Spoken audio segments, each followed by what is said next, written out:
ఈ దిన వాక్య భాగం 47వ కీర్తన. సర్వజనులారా చప్పట్లు కొట్టుడి, జయధ్వనులతో దేవుని గూర్చి ఆర్భాటము చేయుడి. యెహోవా మహోన్నతుడు, భయంకరుడు, ఆయన సర్వభూమికి మహారాజై ఉన్నాడు. ఆయన జనములను మనకు లోపరుచును, మన పాదముల క్రింద ప్రజలను అనగద్రొక్కును. తాను ప్రేమించిన యాకోబునకు మహాతిశయాస్పదముగా మన స్వాస్థ్యమును ఆయన మన కొరకు ఏర్పాటు చేసి ఉన్నాడు. దేవుడు ఆర్భాటముతో ఆరోహణమాయెను, భూరధ్వనితో యెహోవా ఆరోహణమాయెను. దేవుని కీర్తించుడి, కీర్తించుడి, మన రాజును కీర్తించుడి, కీర్తించుడు.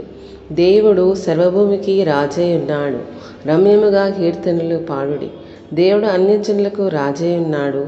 దేవుడు తన పరిశుద్ధ సింహాసనం మీద ఆసీనుడై ఉన్నాడు. జనముల ప్రధానులు అబ్రహాము యొక్క దేవునికి జనులై కూడుకొని ఉన్నారు. భూనివాసులు ధరించుకొను కేడములు దేవునివి. ఆయన మహోన్నతుడాయను. ఆమెన్. God bless you.